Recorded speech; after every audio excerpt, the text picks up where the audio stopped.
Hello, Stratford Inn. Oh, hello, Mrs. Cook. Yeah, we sort of expected you an hour ago. Well, where are you now? Lost. Huh? You see any distinguishing signs or landmarks? Uh-huh. Yeah, I'm afraid a lot of stop signs fit that description, Mrs. Cook. No, I'm afraid I don't know what color Vermont would be on your road map. Well, I suppose if I absolutely had to, I'd guess green. Goodbye, Mrs. Cook. Well, we're on our way out to build a snow step. We're going to pack some white powder into 5 feet of cuteness. A monument to my muffin in ice. You want to join us? I'll let you put the dimples in her knees. Oh, darn, and my mittens are all the way in the other room. So, do you have everything, Michael? You bet. I even have a button for your cute button nose. Kind of big, Michael. How's this? Perfect. I may catch cold, but it's worth it.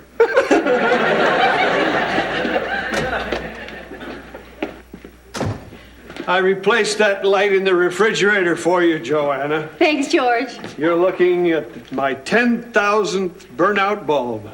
And this baby goes right in the scrapbook. You put light bulbs in your scrapbook? Only those with strong sentimental value. You should see my scrapbook. It tells the George Utley story from the very beginning. The first nail I ever hammered solo, the metric wrench set I bought when I fell for the conversion talk of the 70s, even my junior carpenter tool belt with training ball peen. Sounds like it'd be hard to put down. Sounds like it'd be hard to pick up. I've got to go dust off the old book. I expect I've got quite a trip down memory lane in front of me. Joanna, our maid is outside building a snow idol to herself. And our handyman is on his way to his room to paste a light bulb in his scrapbook. When did we lose control of the hired help?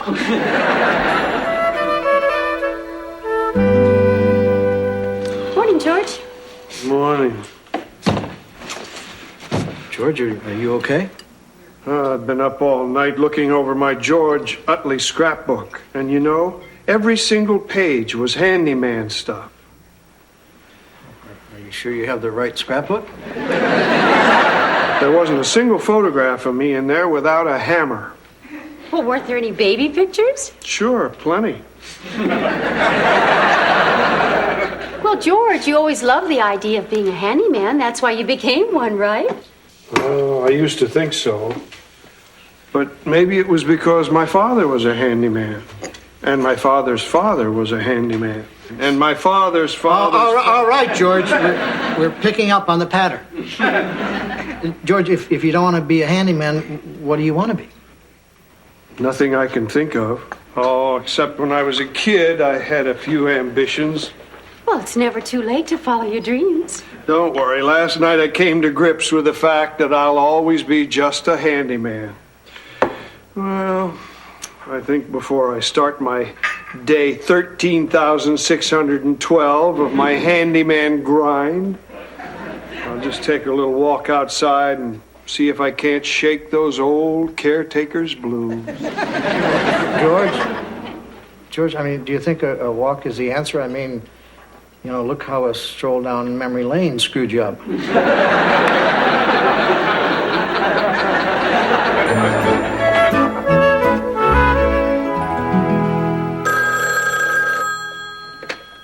Stratford Inn. And Mrs. Cook, yeah, we're beginning to worry. Well, I'm sorry, but I told you green was just a guess. I did so. Well, where are you now? No idea, huh? What's that I hear in the background? It sounds like you got an ocean there, Mrs. Cook. All right, what you do, get back in your car and drive, keeping the ocean on your right. You're welcome, Mrs. Cook, and good luck. Stephanie! Stephanie, I'm here! What is it, Michael? Oh, Michael, what are we going to do? What's going on? I just heard it on the radio. It's horrible. A warming trend. Okay, everyone into the basement. I'll get some lanterns and some bottled water. Don't you realize what this means? Everyone knows that's me out there, and even after the sun's deforming rays hit it, they're still going to think it's me. Of all the times for spring to hit, right on the heels of winter. Well, you guys knew when you built this that someday it would melt. No, we didn't. We don't think that far into the future. Yeah. I mean, who would have a baby if they thought about what it was going to look like when it was 90? Michael, what are we going to do? I don't know. Well, thanks. Dick? I don't know either. Well, I guess all you can do is sit back and watch helplessly as your snow Steph slowly melts into a muddy slush Steph. You're sick! Dick, that wasn't very nice. I know, and as soon as I can keep a straight face, I'll apologize. Hi, guys. George, where have you been? Well, my cheering up stroll through town kind of turned into an all-day outing. Looks like it worked. You're downright peppy. Yeah, I feel great. Terrific. I got a new job.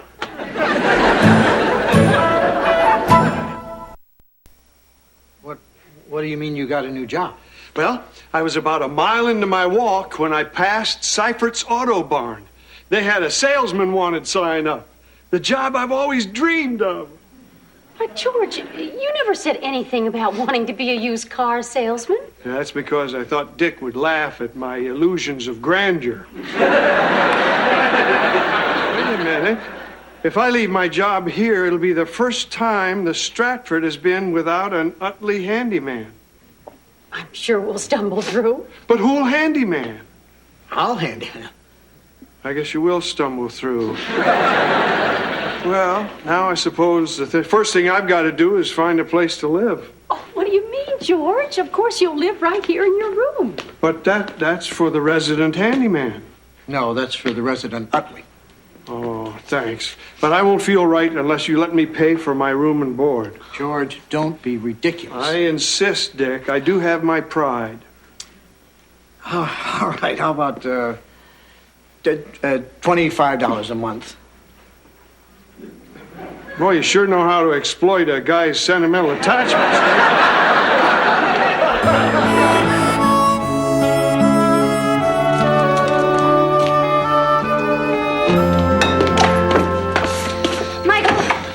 On the snow, Steph? All NG, living, breathing, Steph. And the forecast says continued warmer. Michael, you're really letting me down as a boyfriend, not being able to control the weather and all. Sorry, Steph. I know. How about we start calling it a Snow Joanna? That way it'll just be something on the lawn. Michael, the melting of snow is a natural phenomenon and in its own way can be very beautiful. I'm sorry. I wonder if you could settle a bet. That snow sculpture outside, is that supposed to be a gargoyle or a lawn jockey? It's supposed to be her. Oh, yeah. Michael, I don't care what it takes. Fix me, fix me.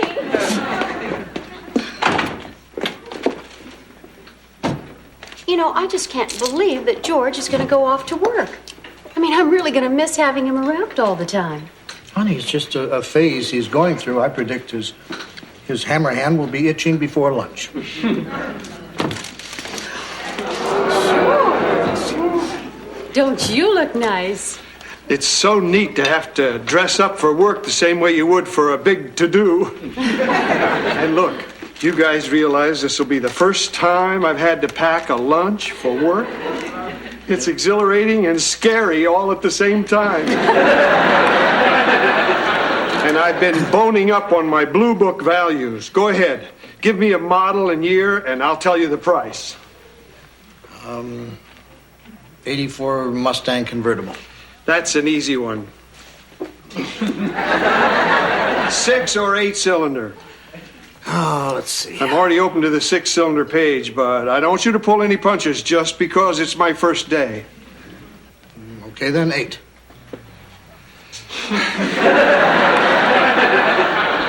GT or LX interior? George, I'm really not that interested in a Mustang. You're not? Then what'd you put me through all this for? Oh, I hope all my customers aren't like you, Dick.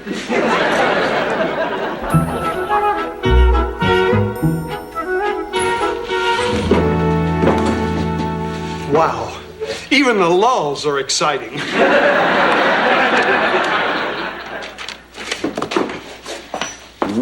Welcome to the Auto Barn. I'm looking for a car, and my friend said I should be sure to talk to the man who sold her a car yesterday. Honest George. I'm Honest George. Your name tag says Bill Dryden. Okay, I lied. I'm Honest Bill. When I sold your friend that car yesterday, I just told her my name was Honest George. Hi, I'm George Utley. You must be Mrs. Leeds' friend. Hello, George. Sherry said you'd tell me the truth about your cars. I'd be glad to.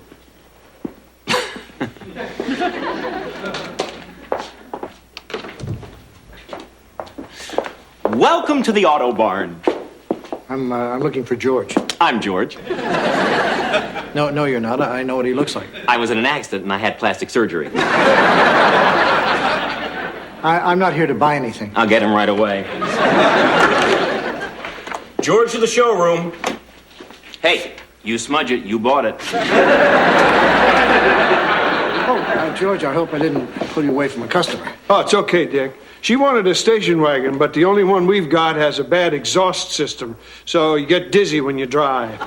When I pointed that out to her, she lost interest. Did you show her the VW van? No, the accelerator sticks. Hey, lady, wait! And if your friend smudges the Plymouth, it's my sale. Dick, what are you doing here? It's not already the first of the month, is it? George, I'm not here to collect the rent. I happened to be next door picking up a new fuse, and I thought I'd drop in. New fuse? What's wrong? Nothing. Michael and Stephanie overloaded the in circuits by trying to plug in a dozen Mr. Snow Cones in the outdoor outlet. Did you get to use the new fuse tester? You're starting to miss the handyman life, aren't you, George? Are you kidding? Look around. I mean, is this place great or what? It's like a cross between Disneyland and Disney World. It's a kind of hard combination to picture. Look, Dick, here it is. The time clock. Wow, up close and everything. Hey, George, I sold the van. She wanted it? Not really, but she smudged it. You know, I'm not sure Bill should be in the used car business. Some of the things he does border on the dishonest. Well, I better go help her out of this fix. And also, I am on the clock. Yeah, I better go, too. I don't want to smudge my way into the poorhouse. If you really want to see something, come back in 3 hours. What happens then? I punch out.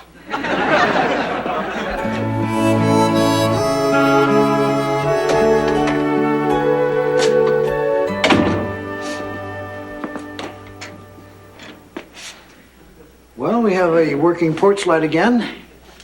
And I have page 1 of Dick Loudon's scrapbook.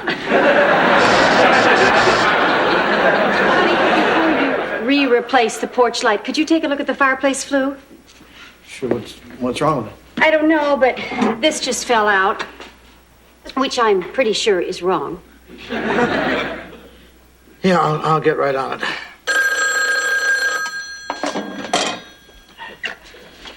Hello, Stratford Inn. Oh, hi, Mrs. Cook. Where are you now? Well, can you find someone to ask directions? Everyone's speaking French.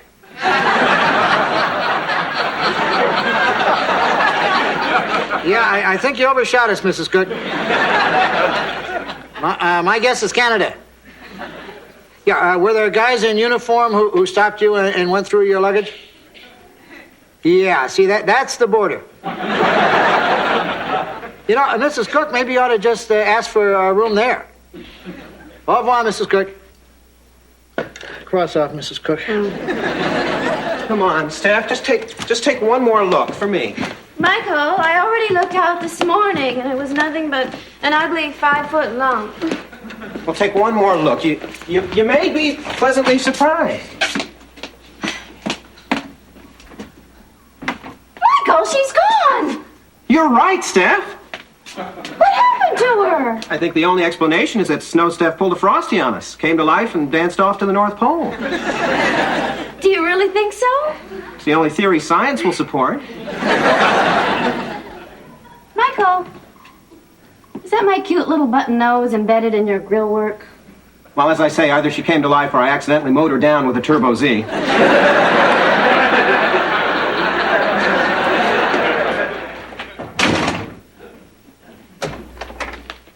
Hi, George. How was work? Great. I just came here to throw something into my brown bag for tonight. You're working tonight? You bet. We're having a midnight Pacer Mania sale. Balloons, buttons, and we'll stay open until we finally sell that stupid Pacer. Sounds exciting. Yeah. By the way, the porch light's out. Yeah, I know. As soon as I finish fixing the flue, I'm going to get on it again. You're kidding. The flue broke? I've been waiting 47 years for that thing to give in. Figures. You wash your car, it rains. You change careers, the flue breaks. George, you wouldn't by any chance want to help me with the flue? No, Dick. I've hung up the overalls. I figured the best way to give up handymanhood would be cold turkey. Oh, sure beats checking into one of those centers.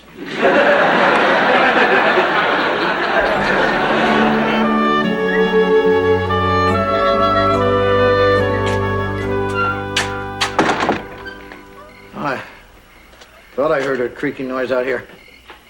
Probably this swing. You want some company? I guess.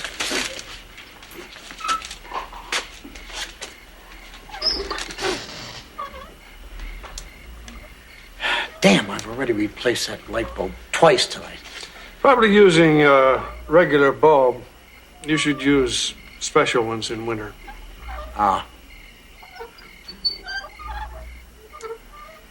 Well, I hardly ever sit in this swing.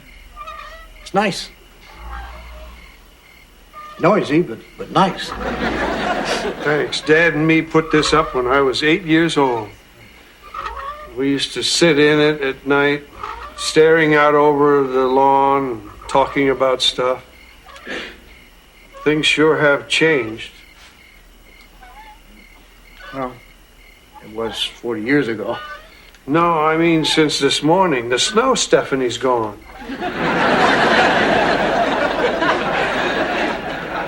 Michael ran over it. I feel pretty silly, moping about my own petty problems. Well, I guess since I'm the handyman, I'm going to have to oil that thing in the morning. I wish you wouldn't, Dick.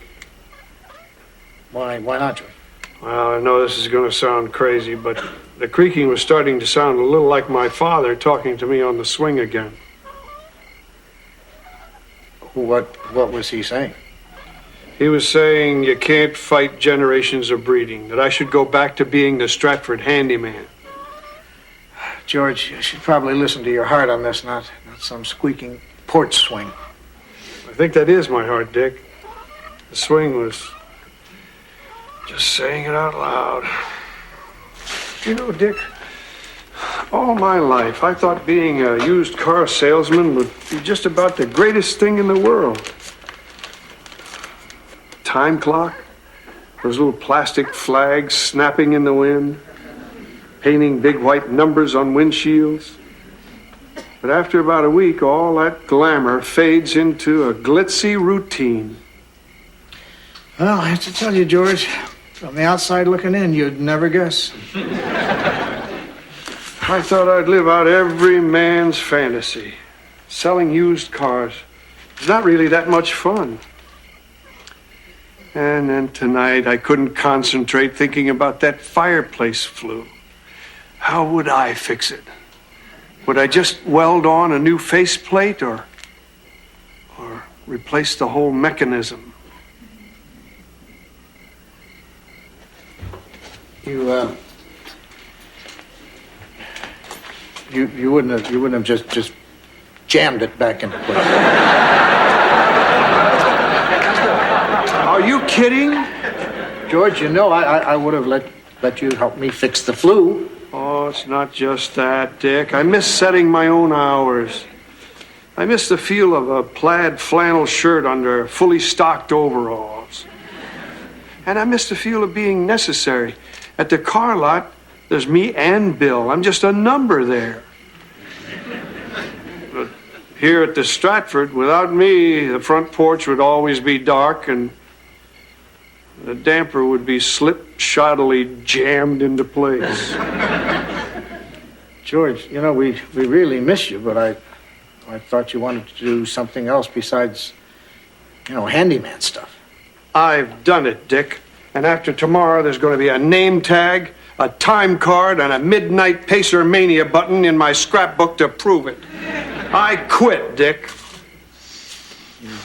You're sure about this, George? You know, it's not too late to go back.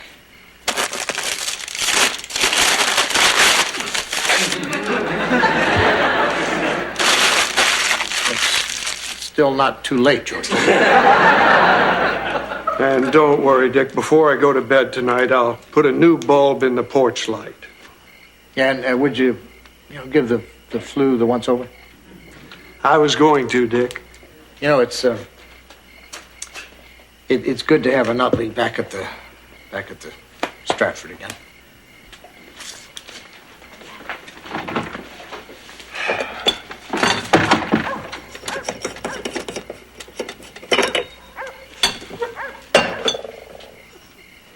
$10,001.